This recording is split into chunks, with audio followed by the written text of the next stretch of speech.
Muy buenas tardes, tengan todos ustedes. Es un gusto continuar con este extraordinario Congreso Internacional de Salas Constitucionales.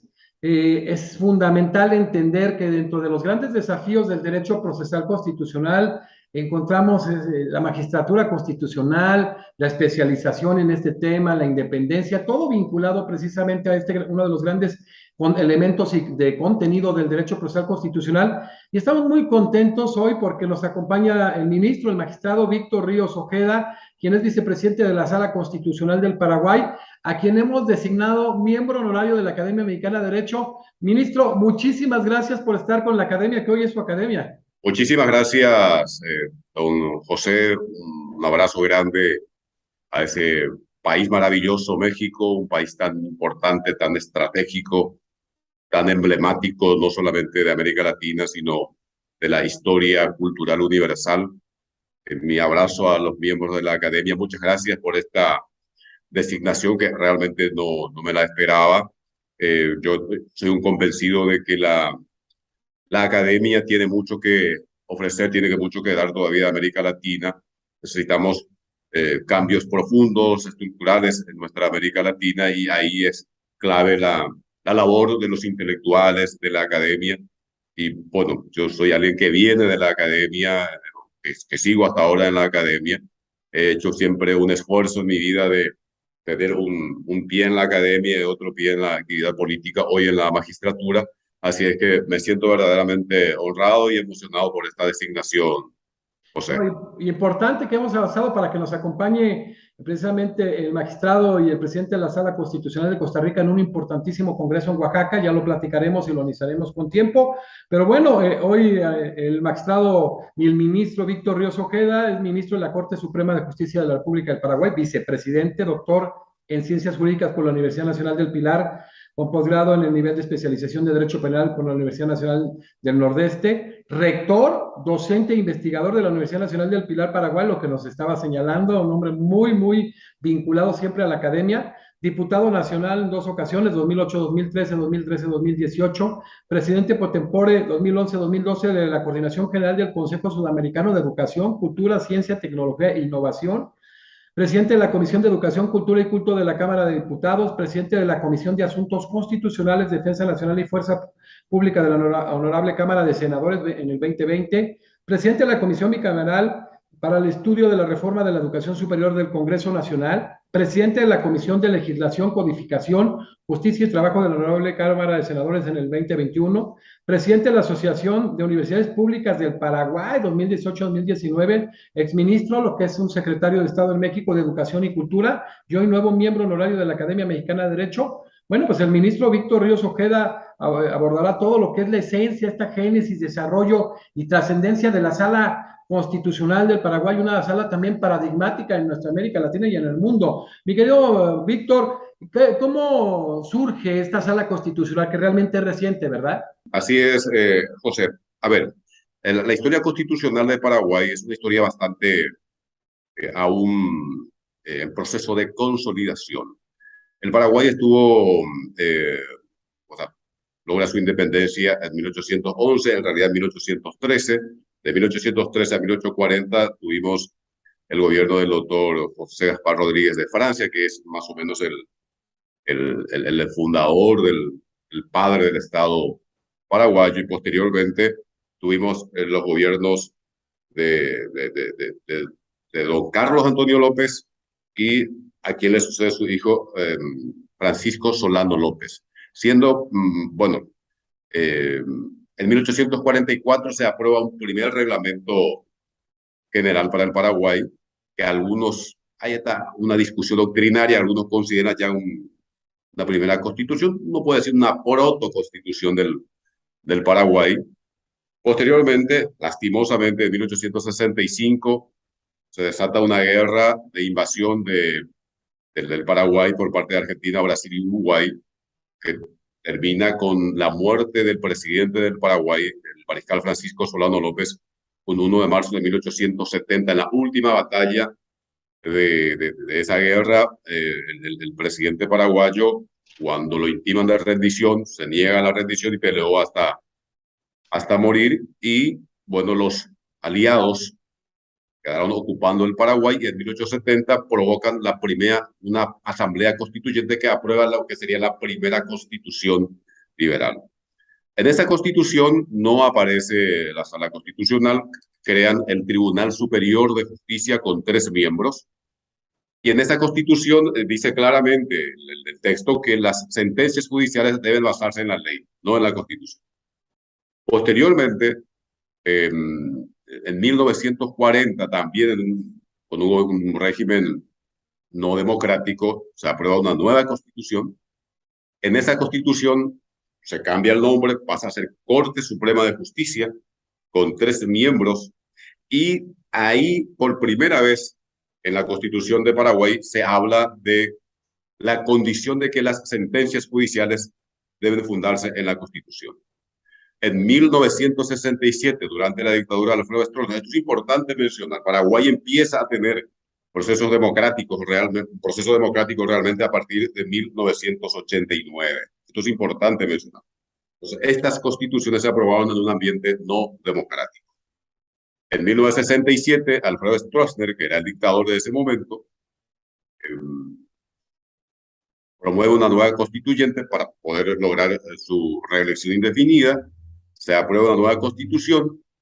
En esa nueva Carta Magna se mantiene la nominación o nomenclatura de Corte Suprema de Justicia con 5 miembros y por primera vez, bueno, repite el texto del 1940 en el sentido de que las sentencias deben estar fundadas en la Constitución y en la ley.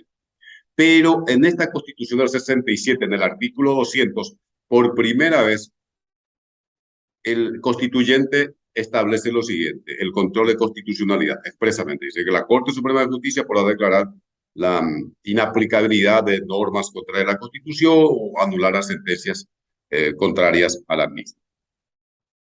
En 1989 se produce un golpe de Estado en contra del dictador de entonces, Alfredo Stroessner, y empieza la transición democrática. En 1992 se aprueba la actual Constitución. Que yo siempre me quejo porque sigo mucho el debate sobre este tema del neoconstitucionalismo, del pospositivismo. Bueno, yo para que no haya problemas digo que esta es una constitución pospositivista porque sé que hay reacciones muy fuertes en contra del neoconstitucionalismo, pero escucho a muchos grandes doctrinarios, por ejemplo, el doctor Carbonell, que es mexicano, citar a las constituciones encuadradas dentro del neoconstitucionalismo, cita Colombia, Brasil, la reforma argentina, Bolivia, etcétera, y nunca se acuerda de Paraguay. Pero no hay que olvidar que esta es una constitución de 1992, que puede ser catalogada, digamos, como dentro de lo que es la corriente neoconstitucionalista. En esta constitución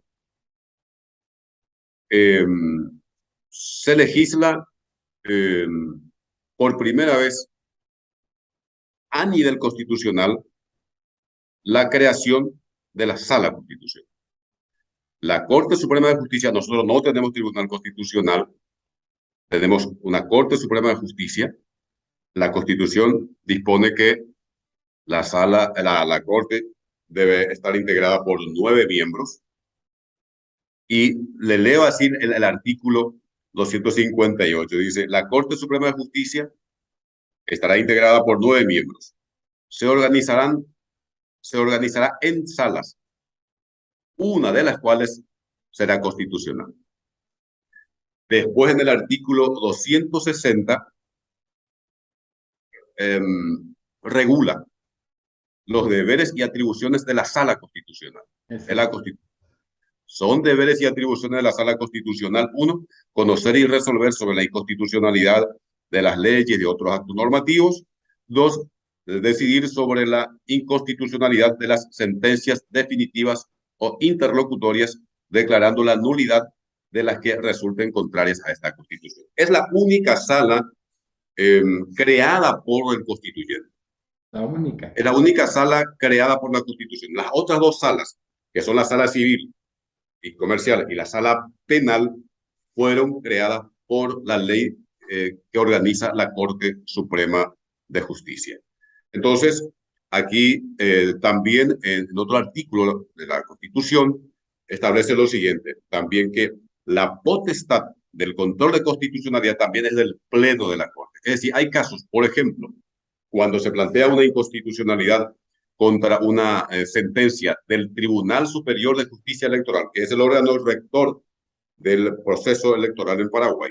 Bueno, contra su resolución, contra un acuerdo y sentencia de ese Tribunal Superior de Justicia Electoral, se puede recurrir vía inconstitucionalidad a la Corte. En ese caso, solamente el Pleno, o sea, los 9 miembros debemos entender sobre sobre ese planteamiento de inconstitucionalidad. En los demás casos, es una sala de 3 miembros, salvo que uno de los miembros pida lo que se denomina ampliación de sala. Es decir, vamos a suponer que es un caso complicado, es un caso que tiene efectos, que puede tener efectos institucionales, que pueda afectar el funcionamiento del Estado constitucional de derecho, y bueno, entonces uno puede decir, yo solicito que en este caso se amplíe la sala y que sea el Pleno el que decida sobre este planteamiento de inconstitucionalidad. En definitiva, esta es una gran discusión que por lo menos yo tengo un voto disidente.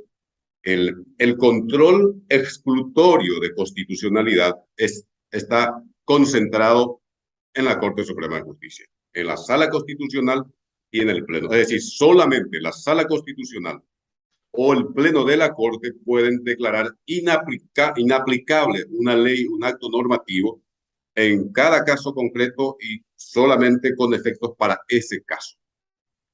Y es aquí donde ahora estamos en un gran corte, menos mal, don José, porque yo soy de hablar así, por ahí tengo No, incontinencia. adelante, por favor. Eh, ahora tenemos una gran discusión. Yo he sentado estuve comentando antes de empezar esta hermosa reunión, que soy nuevo en la Corte, todavía no hace un año que integro la Corte, la Sala Constitucional, y he emitido varios votos en el sentido siguiente. Digo que el control exclutorio de constitucionalidad está concentrado en la Corte y en la Sala. Solamente la Corte o la Sala Constitucional pueden decir, esta ley es inaplicable por inconstitucional en este caso. Y solamente en este caso, sin efecto erga omnes. Esta es otra discusión, porque qué pasa en los casos de derechos difusos, colectivos, etcétera, etcétera, una discusión abierta. Pero el control difuso de constitucionalidad, yo considero, o sea, el control de constitucionalidad constructivo, yo considero que es difuso. Es decir, todos los jueces de la República deben realizar el control constructivo de constitucionalidad y de convencionalidad, porque la Constitución, en el artículo 247, dice expresamente que el Poder Judicial es el guardián de la Constitución. La interpreta, la cumple y la hace cumplir. Y en el artículo 256 dice expresamente que las sentencias deben fundarse en la Constitución y en la ley. El artículo 137 establece el orden de relación de la siguiente manera: o sea, Constitución Nacional, tratados internacionales, leyes del Congreso y demás actos normativos. En consecuencia, en este voto que está generando un gran debate y que para mí también un gran esfuerzo físico, porque estoy recorriendo todo el país explicando el voto, yo digo en el voto que el control constructivo de constitucionalidad, o sea, el control de compatibilidad, esa evaluación desde el prisma de la Constitución, deben realizar todos los jueces, y también el control de convencionalidad en línea con la Corte Interamericana de los Derechos Humanos, a partir de esta gran, feliz creación pretoriana de justamente un gran jurista mexicano, el doctor García Ramírez. Es don Sergio, sí, claro. Sí, doctor, qué interesante. Vamos a platicar este tema de la fase constructiva y lo que es el tema del control difuso y la interpretación conforme. Pero de acuerdo a este artículo 260 de la Constitución de la República del Paraguay, que usted alude de los deberes y atribuciones de la Sala Constitucional, cuando se habla de la fracción primera, habla precisamente que se resuelve sobre inconstitucionalidad de leyes y otros instrumentos, declarando la inaplicabilidad. Cuando hablamos de México, hablamos del tema de la expulsión, y cuando hablamos de inaplicabilidad hablamos de un control difuso. ¿Cómo interpretar esta fracción primera del artículo 260 en relación precisamente de los deberes de la Sala Constitucional? Bueno, la interpretación, repito, esta es una una nueva línea Sí, que espero se sí, convierta sí. en jurisprudencia, porque don Sergio también votó solito allá por el 2003 con el 2003, sí, sí, tema, sí, en y el caso después Mac esto Chan, Mac sí, Chan y contra feliz, Guatemala, 2004 sí, el caso Tibi contra Ecuador también, sí, señor. y el 2005 el Vargas Areco contra Paraguay. Exactamente, Alejo. Y bueno, finalmente se convirtió en una jurisprudencia de la 2006. Corte Interamericana que yo celebro. Me parece una feliz, feliz, maravillosa creación de don Sergio, porque está demostrado en América Latina que muchas veces nuestros estados nacionales solos no pueden garantizar la vigencia de los derechos fundamentales. Basta, no hace falta ir lejos, ¿verdad? Basta mirar un poco las dictaduras militares de la doctrina de la seguridad nacional. Bueno, ¿cómo se interpreta este numeral 1 del artículo 260 de la Constitución sobre los deberes y atribuciones de la Sala Constitucional? Esto es lo que estuve mencionando como control exclutorio. Es decir, solamente, en este caso, la Sala Constitucional o en su caso, el Pleno de la Corte pueden decir esta ley es inconstitucional y la declaro inaplicable en este caso y de otros actos normativos, entiéndase, qué sé yo, bueno, yo soy rector de una universidad, una resolución del rector, del Consejo Superior Universitario, un decreto del Poder Ejecutivo, cualquier otro acto normativo de autoridad pública, solamente puede ser declarado ese acto normativo inconstitucional por la Sala Constitucional o por el Pleno. Eso está absolutamente concentrado, eso no se discute. Ahora, el otro trabajo, ese control, esa interpretación conforme a la que usted hizo referencia, es tarea de todos los jueces de la República. Al menos. Sí, sí, qué interesante. Cuando hablamos nosotros, qué agradable escucharlo y escuchar a un ministro en este caso de Sala Constitucional, en el aspecto de la magistratura constitucional, en relación cuando se aborda el control de convencionalidad, que atinadamente dices es de origen francés 79-85, en el caso Nicolo, en el caso social Jacques primero, y luego en estos que se manejan con votos razonados, y luego ya plenariamente, en ese caso el Monarquía de Arellano contra Chile, que no era ex oficio, pero ya en el caso de trabajadores estados del Congreso contra Perú, que ya pasa en este sentido. Ya nos abordó y nos avanzó usted, porque luego viene mucho el debate cuando hablamos en Uruguay y en algunos otros países, de la trascendencia, me gustaría volver a hacer hincapié, precisamente de que ministros de corte, magistrados de corte, jueces constitucionales, como el caso argentino, tengan sobre todo esa conciencia y esa vocación y voluntad de respetar lo referente al control precisamente de convencionalidad, que don Sergio, en el pláticas de sobremesa, a veces nos podemos debatir, discutir algunas cosas, pero siempre él como generador del sistema interamericano hablaba que no quería que pasara por muchos factores que él explicó aquí en la academia y ha venido explicando del Poder Judicial.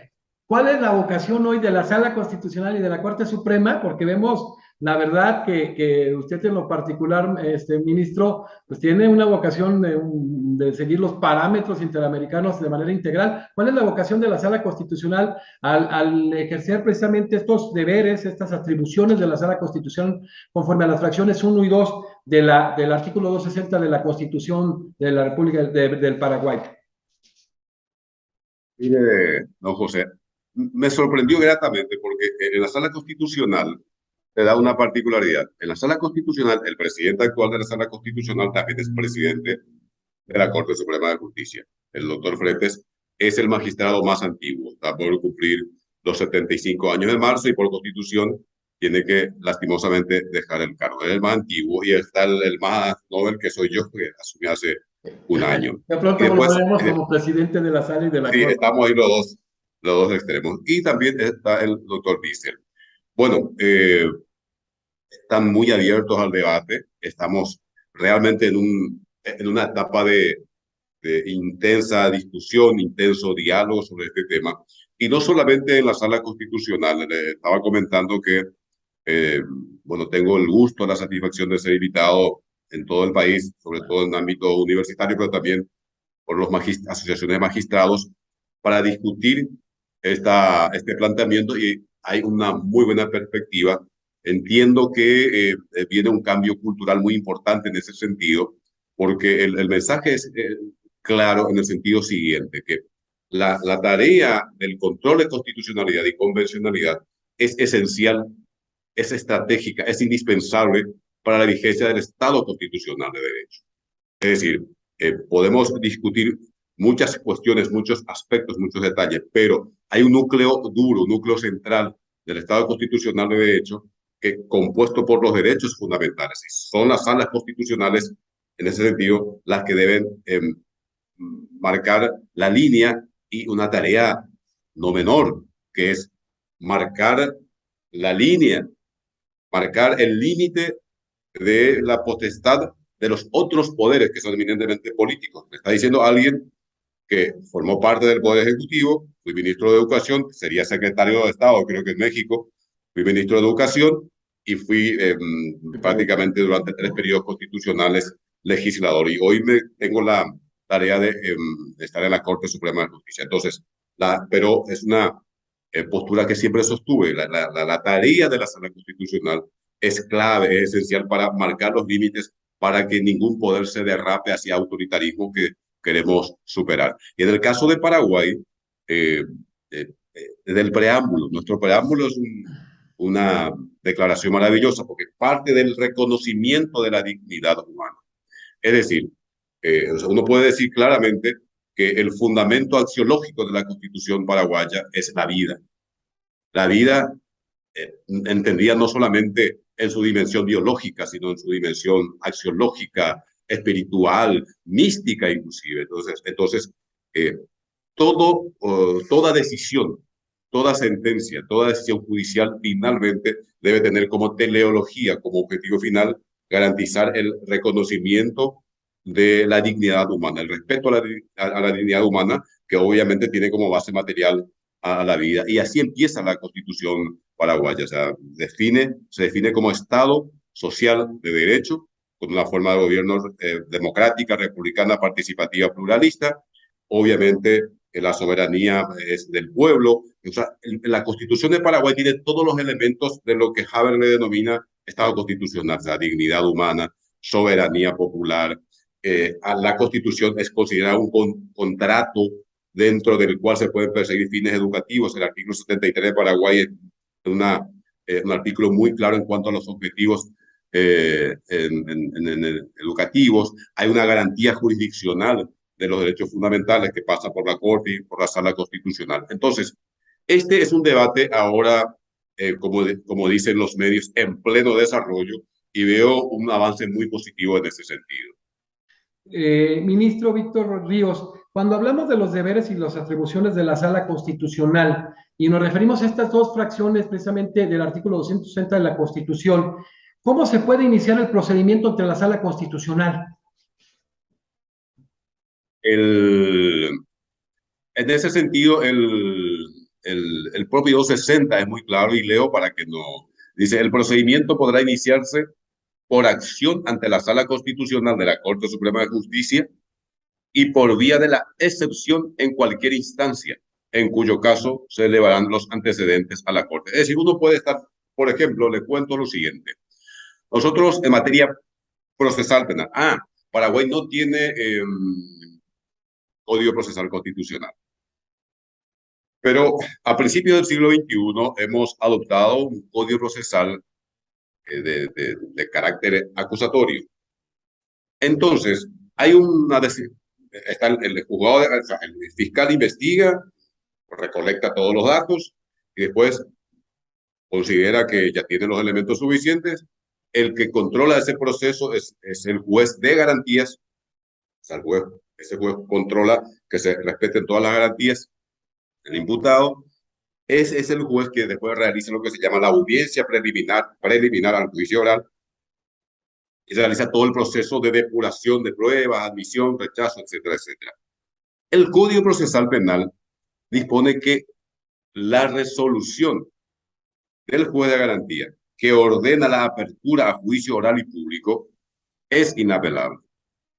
Contra esta resolución, históricamente los abogados defensores plantearon la excepción de inconstitucionalidad y se viola el derecho a la doble instancia, porque hay casos en que la defensa dice, esta es una prueba fundamental para mi defensa y el juez de garantías no me la admitió, me la rechazó, por lo tanto, y me dice que es inapelable y no tengo posibilidad de incorporar ya en el proceso. Por lo tanto, plantearon históricamente la excepción de inconstitucionalidad ante la sala. Bueno, felizmente desde mi llegada consensuamos en la sala que efectivamente es inconstitucional. Es decir, cuando la defensa se siente agraviada porque el juez de garantías no admitió una prueba que considera fundamental para el ejercicio de su defensa, entonces, en ese caso, estamos ante ante una inconstitucionalidad. Y ahora sí, ya se acepta, aun cuando el Código Procesal diga que es apelable el auto de apertura a juicio. Entonces, la defensa recurre a los tribunales de apelaciones y ahí muchas veces corrigen los errores, los que son errores desde la perspectiva de la defensa. ¿Quién es el último intérprete en cuanto a la Sala Constitucional y la Corte Suprema? La sala constitucional, la sala constitucional, el último intérprete o en el pleno de la Corte cuando Sí. así debe ser por ley o porque algún miembro de la Corte solicitó la ampliación de sala. Pero así de manera ordinaria, José, es la sala constitucional. O sea, originalmente es la Sala Constitucional, ¿quién es el último intérprete? Así mismo, que es, yo sé que esto se critica mucho desde una perspectiva de la teoría de la democracia, porque dice, bueno, a ver, son tres. Acá en Paraguay, por ejemplo, que yo creo que es una discusión bizantina, porque en definitiva, la Corte Suprema de Justicia fue creada por una constituyente electa democráticamente y son el ejercicio de la soberanía democrática del pueblo. Bueno, la sociedad decidió organizar de esta manera su control de constitucionalidad. Yo creo que su origen democrático no se discute.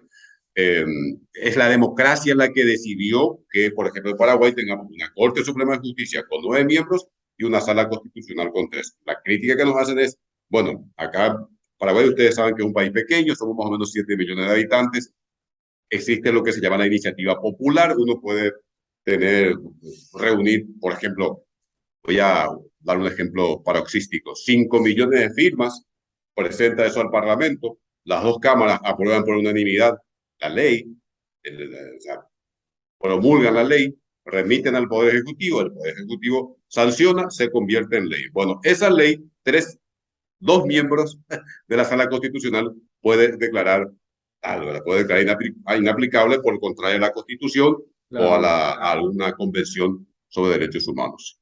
Yo, fíjate, consideramos que a la inversa, porque estos 3 miembros presentan el proyecto y lo votan. Y si lo votaran ordinariamente, toda la corte se convertiría en una mera sala de proyecto.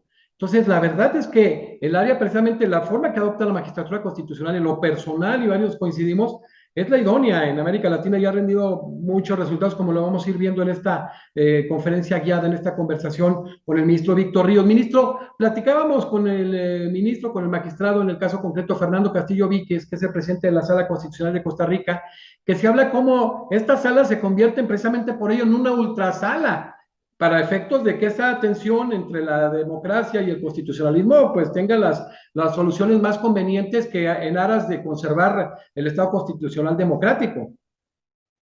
Sí, sí, y en Paraguay será la siguiente particularidad, que yo en un voto tuve que encontrarle una salida para ser coherente con mi postura.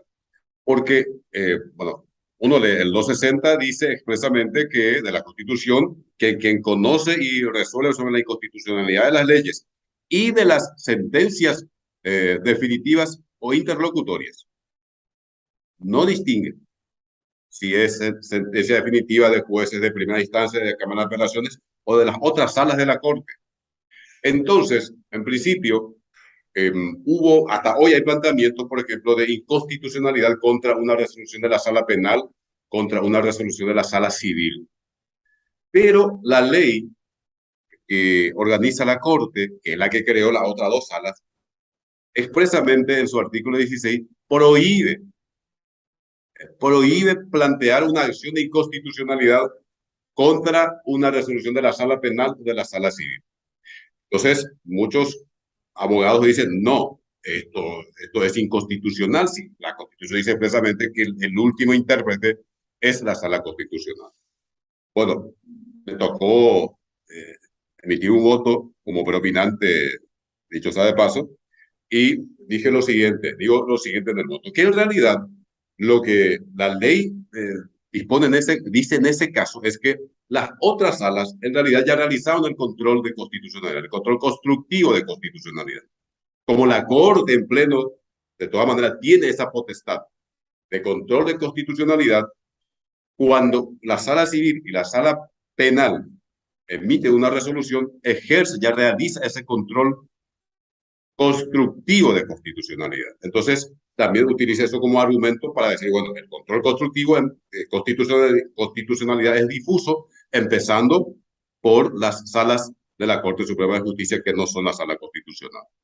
Esto también Es un tema para debatir, para obviamente. debate, pero al final de cuentas, si se diera entrada aquí y estos procesos de admisibilidad en automático, pues saturarían la sala a niveles que la harían que no pudiera operar en ningún momento. Sería ahora mismo, o sea, a nosotros nos critican mucho la, la mora, o sea, que somos Sí. una sala muy lenta, pero le cuento que en estos días casi un año después pude terminar de organizar mi plataforma informática y tenemos pendientes 7.000 expedientes, porque tenemos las acciones de inconstitucionalidad, las excepciones, entonces finalmente todo el mundo recurre a la sala constitucional. Entonces son 7.000 expedientes y somos 3 miembros de la sala. Por ahí es muy complicado. Entonces, si se hiciera, para coincidir con usted, de otra manera esto sería imposible de gestionar. Sí, sí, el tema de la admisibilidad de todos los procesos. En este momento, ¿cuál es? Ese es el estado actual de la sala constitucional. Hay 7.000, pero ¿cuántos asuntos realmente llegan a la sala constitucional por mes, por año? ¿Cuántos son los asuntos que reciben ustedes? Porque estamos hablando que son 3 ministros, 3 magistrados en la sala constitucional. Les cuento último dato. Hasta el último dato que recibimos fue, ahora nos tiene que pasar otra vez a fines de este mes de octubre, pero para el mes de mayo ya teníamos 1.600 expedientes. Entre febrero, porque enero hay, no sé, en México, por acá en enero hay feria judicial, eh, empieza a funcionar otra vez el Poder Judicial a partir de febrero, salvo lo que tiene que ver con cuestiones penales. Entonces, entre febrero y mayo fueron 1.600 expedientes. 1.600 expedientes, Sí, materialmente imposible. sí. ¿Qué se avisora para la sala constitucional? ¿Hay alguna cuestión de iniciativa en este sentido de limitar el acceso a la sala? Ya vimos, ya platicamos algunos votos por ahí razonados. ¿Cuáles son las perspectivas de la sala? Porque estamos hablando de una cantidad verdaderamente impresionante, viendo la población que hay de asuntos que le toca conocer a la sala constitucional. Entonces, pues en el caso de que hablan de mora, verdaderamente es imposible resolver como pudieran querer quienes quieren accesar a la justicia. Bueno, por de pronto lo que hacemos es aumentar la cantidad de relatores, ser mucho más estrictos en el proceso de admisibilidad, pero hay a ver, todavía muy en pañales una discusión sobre la posibilidad de tener un código procesal constitucional.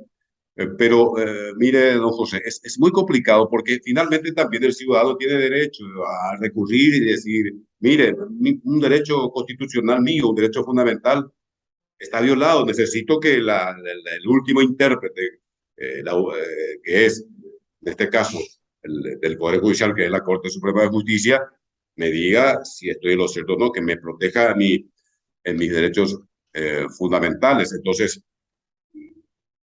yo le digo que personalmente no tengo una propuesta clara en ese sentido porque um, prefiero pagar el costo de la crítica por la mora antes que limitar la posibilidad en un país que prácticamente nunca vivió en democracia hasta 1989. Es difícil limitar la posibilidad a un ciudadano o una ciudadana para que pueda recurrir a pedir socorro a la Corte, a la Sala Constitucional, en defensa de un derecho fundamental. Interesante, pero por otro lado, por ejemplo, otro de los grandes desafíos del derecho procesal constitucional es precisamente la organización, sobre todo, y la gestión de códigos procesales constitucionales. Partimos de aquel de 1995 de nuestro amigo Sergio Díaz Ricci ahí en Tucumán y luego algunos que han venido, uno nacional como el del caso del peruano, después el boliviano, etcétera. Y en el caso de la ley 609 que organiza a la Corte Suprema precisamente del Paraguay, la regulación es un poco corta, ¿no? Que digamos, faltaría sobre todo un código procesal constitucional que facilita sobre todo el tema de la función jurisdiccional, de los procesos constitucionales, la actuación del intérprete, etcétera. Yo creo que de alguna manera también es una necesidad en Paraguay. Sí, es una necesidad sobre todo eh, por esta evolución cultural democrática del país. Ahora empiezan a aparecer planteamientos nuevos, por ejemplo, en defensa de intereses difusos, o sea, del medio ambiente. Empiezan a, hubo un planteamiento de inconstitucionalidad por omisión. La Corte tiene una sola sentencia en ese sentido. Entonces, esa es una perspectiva que tenemos en cuenta. A futuro van a venir planteamientos nuevos. La otra vez recibí la visita de un grupo de pobladores de una comunidad que está sin agua potable y bueno, dicen, no, lo último que nos queda es plantear a la Corte que una acción para que ordene al Ejecutivo, etcétera, etcétera, que nos provean de agua potable. Bueno, pero ahí está explicando el tema del peligro del activismo judicial. O sea, es un tema que se está complejizando y yo creo que a futuro, no sé en qué tiempo, José, pero se va a tener que debatir seriamente un código procesal constitucional y en una futura reforma constitucional, si es que, porque aquí, no sé, en México, cada tanto se habla de reforma constitucional. Cada, cada 3 minutos, ¿no es cierto? Está muy bien. Entonces, en una futura reforma constitucional, en todo caso, ampliar los miembros de la Corte y tener 2 salas constitucionales. No sé, por ahí podríamos pensar en una solución a futuro. En el sentido, pues, de la autonomía procesal constitucional, de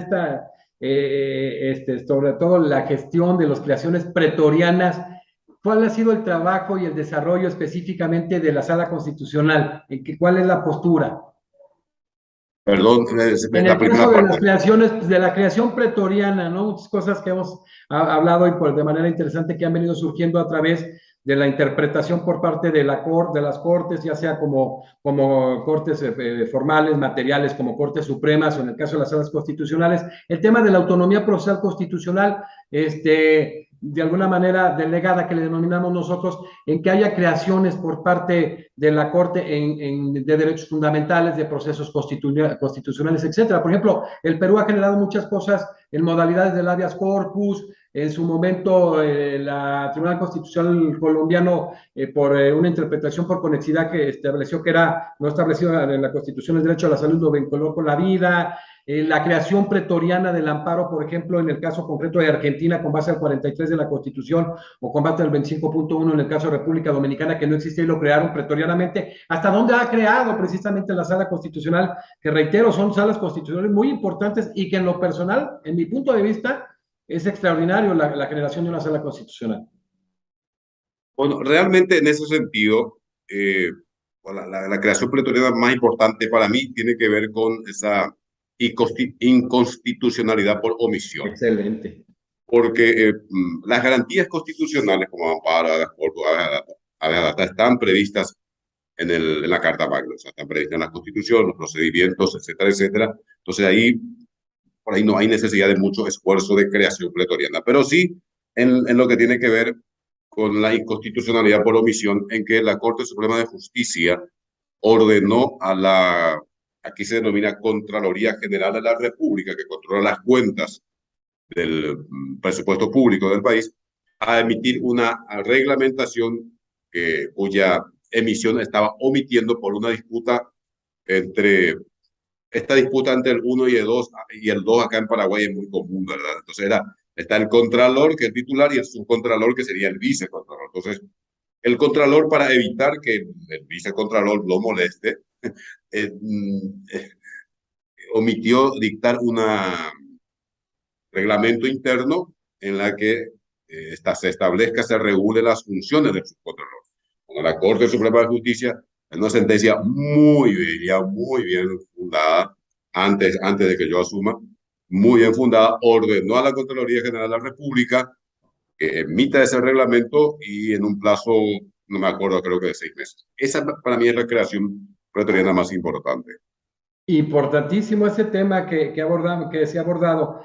Magistrado, que en este tiempo ya en la sala constitucional, pues encontramos como el último intérprete, encontramos funciones muy específicas ya abordadas en la ley 609, en el artículo 260 de la Constitución. Ya nos hablaba usted que estos procesos constitucionales, que también son una parte sumamente interesante, son regulados de manera casi perfecta por la misma Constitución. ¿Cuáles son los procesos constitucionales que existen en Paraguay? El amparo, el habeas corpus, Habeas data. habeas data, Sí, son los que son de acceso directo al ciudadano. sí, acceso directo al ciudadano.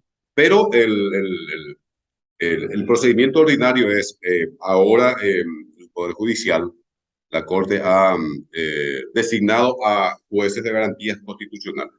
Es decir, un ciudadano que viva, o sea, en el sur del país no necesita venir a plantear a la Corte, que puede plantear a un juez que ha sido designado a ese efecto para atender eh, los procedimientos de garantías constitucionales. Es más, hay a ver, la mesa de atención permanente se denomina durante las 24 horas. O sea, uno puede, o sea, a las 3 de la mañana ya plantear una acción en ese sentido. O sea, la sala constitucional no conoce ni sustancia ni resuelve los procesos constitucionales, el amparo, el habeas corpus y el habeas data. Vía, casi siempre llega a la Corte. Bueno, la Sí, vía, llega, pero originalmente la primera resolución no es de la Corte. no, no. Son jueces, son magistrados que a mí me parecen muy interesantes porque facilita al ciudadano el acceso directo en este caso, a una protección No, constitucional. y despresurizan a la sala constitucional. Es que imaginemos que todos estos procesos los conozca y los sustancie y los resuelva la sala constitucional, humanamente imposible. Sí, es humanamente imposible. Descomprime absolutamente. Y bueno, en esa misma línea también se inscribe esto de decir, bueno, de las resoluciones de la sala penal y de la sala civil, que son las otras dos salas, no se podrá recurrir por inconstitucionalidad. Qué interesante. ¿Y estos jueces de garantías constitucionales están por estados, por Por estado, departamentos? por estado. Ah, por estados. Por estado y de acuerdo a la cantidad de habitantes, también se tiene la cantidad de jueces encargados de las garantías constitucionales. Es que es muy interesante porque este ejercicio de derecho comparado vale muchísimo la pena, ¿no? Porque a final de cuentas, ver nuestras fortalezas, ver nuestras debilidades y ahora estos jueces de garantías constitucionales creo que han venido a establecer un verdadero auxilio en el ámbito del derecho constitucional, de la justicia constitucional en el Paraguay y es muy interesante. ¿Tienen muchos estos jueces en cuanto a su creación, ministro? Sí, yo creo que por lo menos no tenemos queja en cuanto a la cantidad de jueces designados. O sea, no hay una crítica en el sentido de plantear que por falta de mayor cantidad de jueces de garantía, por ejemplo, alguien no pudo plantear una acción en ese sentido. Así es que me parece que obviamente esto se puede mejorar. Hay que contextualizar esto. Paraguay es un país con muchos problemas presupuestarios. Hoy, a ver, tenemos nosotros déficit presupuestarios no solamente en el Poder Judicial, sino en el Estado como tal. Creo que todos los países de América Latina están con ese problema. Después de esta pandemia, prácticamente todos los estados del mundo. Entonces, siempre hay en ese sentido planteamiento de mejorar algunos aspectos de la logística, de infraestructura, inclusive, por ejemplo, nos reclama más jueces de paz, por ejemplo, pero tenemos la limitación presupuestaria. Ministro, vemos con mucha alegría escuchándolo, la verdad me da muchísimo gusto viendo el perfil. que se termina dando este proceso requerido de la especialización de la magistratura constitucional, o sea, el nivel de estudios, el grado de estudios, la exigencia constitucional para poder ser ministro o magistrado de la Corte Suprema es alto. Me imagino desde el inicio que para ver estos estándares mínimos que se tienen, se hacen fuertes exámenes después de verlo a usted, que me da mucho gusto, reitero, ver que haya ministros, magistrados o jueces constitucionales que reúnan los perfiles y los estándares necesarios dentro de la magistratura constitucional. Qué importante es precisamente que el artículo 258 precisamente de la Constitución de la República del Paraguay tenga esta gran exigencia. Sí. Además, para mí ya son exigencias excesivas. O sea, hay un examen escrito que yo cuestioné mucho en su momento, me pareció el sistema de evaluación, un sistema de evaluación anticuado, o sea, ahí bajé con el prisma de las universidades, de los sistemas de evaluación. Un examen escrito, público, después hay audiencias públicas donde cualquier ciudadano puede ir y plantear cuestiones. En mi caso, por ejemplo, batí todos los récords porque tuve 3 horas de exposición, porque como era senador nacional, obviamente aquí los políticos no son muy bien vistos, ¿verdad? En general, obviamente. Entonces hubo muchas críticas, mucho planteamiento. Entonces son 3 horas en que tuve que estar contestando preguntas, cuestionamientos del auditorio y finalmente el Consejo de la Magistratura, que es el que conforma la terna, hace una evaluación definitiva y uno tiene que estar entre los 10 mejores calificados. O sea, si hay 100 postulantes, uno tiene que estar entre los 10 mejores calificados para poder integrar la terna. Se integra la terna, eso se remite al Senado de la Nación, el Senado elige uno, remite al presidente de la República, que es el que finalmente designa. El proceso es tremendamente duro, o sea, hay mucho cuestionamiento. Por suerte, después de ser ministro, he planteado al Consejo de la Magistratura modificar su sistema de evaluación porque la debilidad principal pasa por lo siguiente, o sea, no hemos debatido en el país el modelo de juez que necesita este contexto social, el modelo de juez del siglo XXI, cuál es el modelo de juez que necesita el Paraguay y a partir de ahí plantear los sistemas de evaluación. Pero de todas maneras, contestando concretamente su pregunta, don José, es un proceso bastante duro. Duro no solamente desde el punto de vista de la evaluación académica, sino también hay, bueno, en mi caso ha sido un debate nacional. Debo confesar que el país se dividió en dos, la Iglesia Católica se dividió en dos, las iglesias evangélicas se dividieron en dos, etcétera, etcétera, etcétera. En ese proceso de elección se ponderan aspectos muy importantes como la misma profesión, la carrera judicial, la cátedra universitaria, el ejercicio, o sea, es importantísimo. Hablando hoy en el tema de la independencia judicial, el proceso de selección de los ministros, de los magistrados de la Corte Suprema, en el caso específico también de la Sala Constitucional, permite integralmente que la efectividad precisamente de la independencia judicial en el Paraguay. Mi experiencia me dice que sí, José. Y mire que está diciendo alguien, porque justamente el principal cuestionamiento que me realizaban es que, a ver, este señor está ocupando una banca en el Senado de la Nación, que finalmente es el que decide, por ejemplo, destituir o no por juicio político a un ministro de Corte. Bueno, este señor ocupa una banca en el Senado de la Nación. De su banca irá a ocupar un sillón en la Corte Suprema. Bueno, irá con toda la fuerza política a presionar a la Corte y esto va a implicar el sometimiento de la Corte al poder político por excelencia que es el Congreso.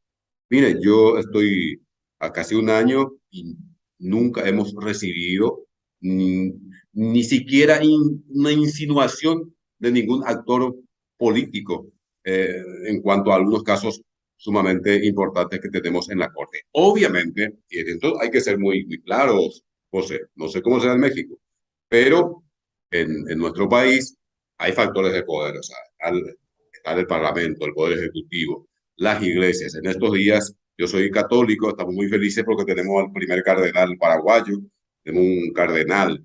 La Iglesia Católica tiene mucho peso, las otras iglesias también. Los gremios empresariales, las asociaciones rurales, etcétera, son factores de poder que permanentemente hacen lobby. Y yo creo que esto es así en todos los países del mundo. Pero de ahí a que, bueno, por lo menos yo nunca he sentido así una presión indebida para resolver un determinado caso. O sea, podemos decir que la Sala Constitucional y los integrantes de la Corte tienen y han demostrado tener plena independencia judicial, que es uno de Sí, los elementos básicos de cualquier democracia.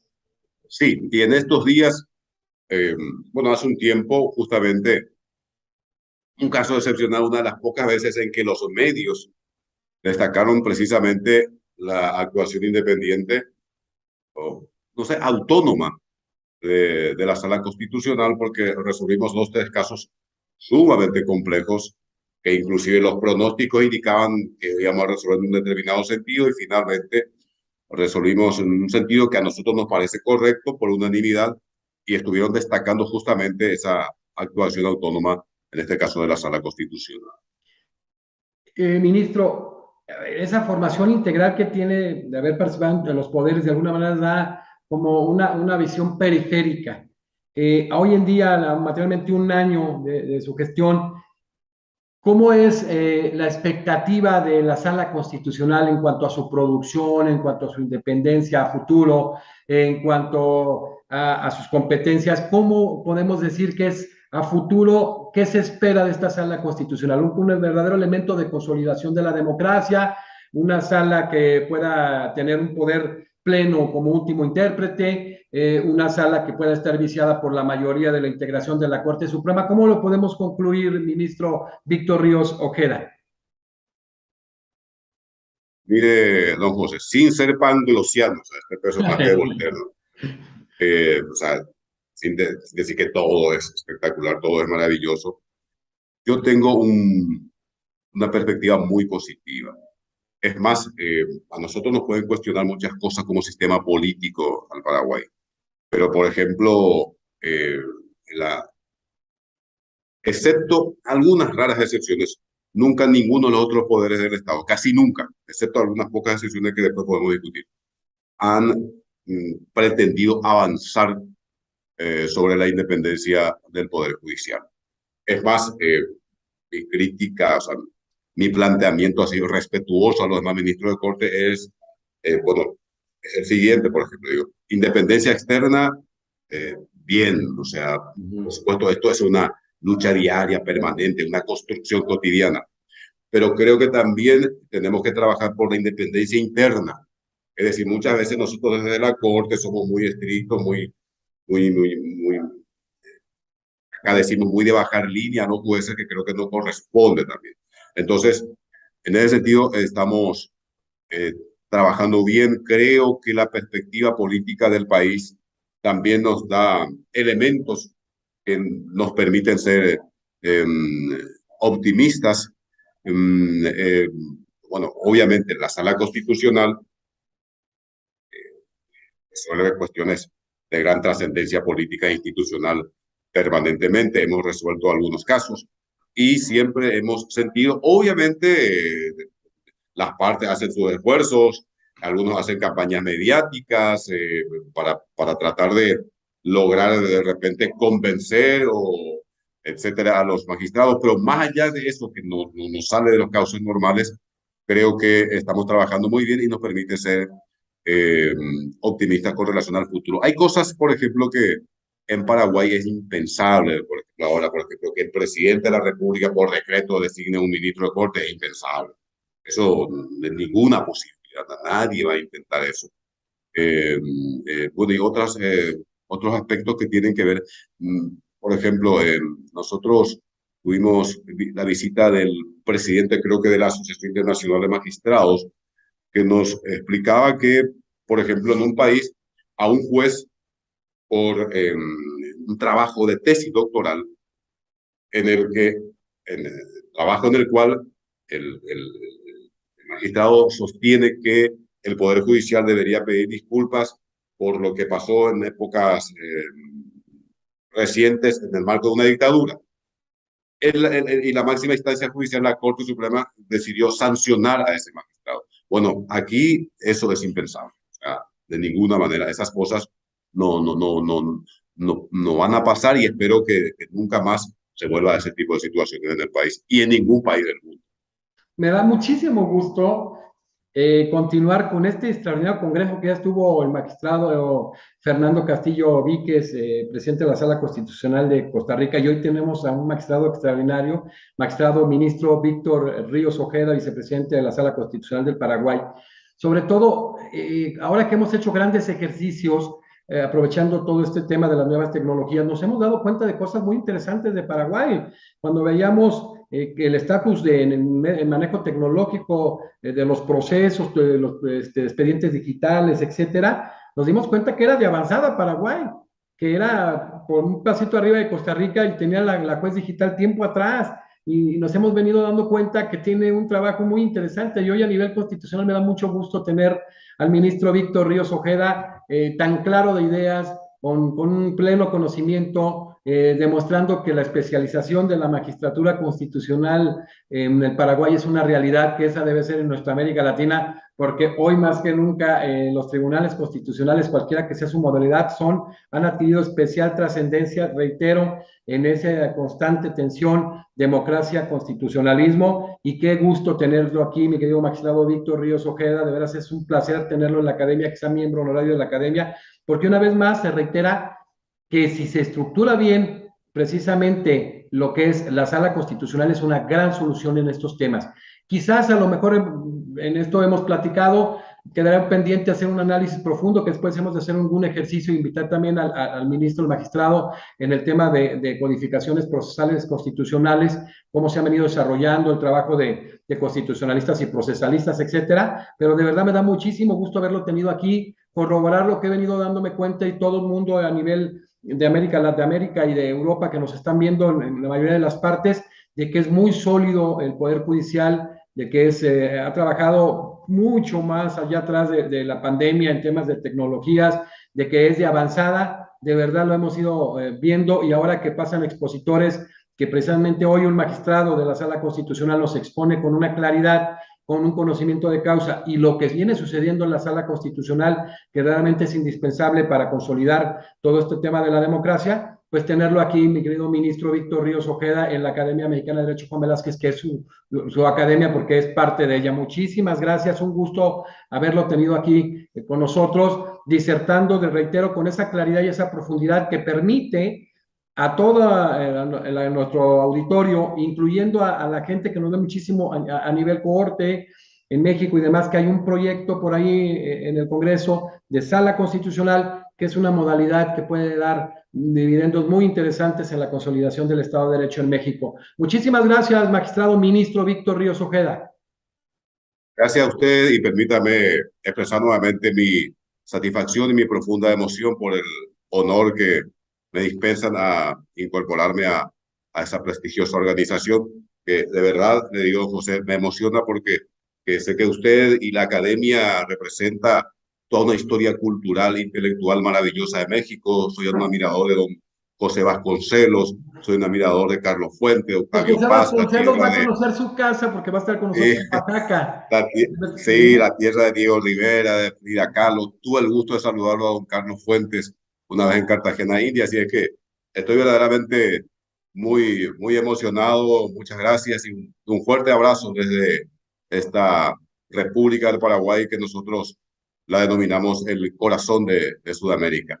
No solamente porque está en el centro de Sudamérica, sino porque es un país que pudo recuperarse de un verdadero genocidio, un país con mucho optimismo, un país que se ha reconstruido, y esto quiero decirlo, José, por el esfuerzo extraordinario de las mujeres. Este país fue reconstruido por las mujeres, mujeres que soportaron lo indecible en los primeros años después de la famosa guerra de los 70, y hoy estamos hermanados con ustedes y solo nos resta ofrecerles fraternidad, amor, cariño y dispuestos a debatir con toda América Latina y de construir una América Latina democrática con plena vigencia del Estado constitucional de derecho. Muchísimas gracias. Vamos a despedir al ministro. Yo voy a estar un par de minutos fuera del aire con él. Despedimos al ministro Víctor Ríos Ojeda, quien es ministro de la Corte Suprema de Justicia de la República del Paraguay, vicepresidente de la Sala Constitucional, es rector, docente e investigador de la Universidad Nacional del Pilar, Paraguay. Fíjese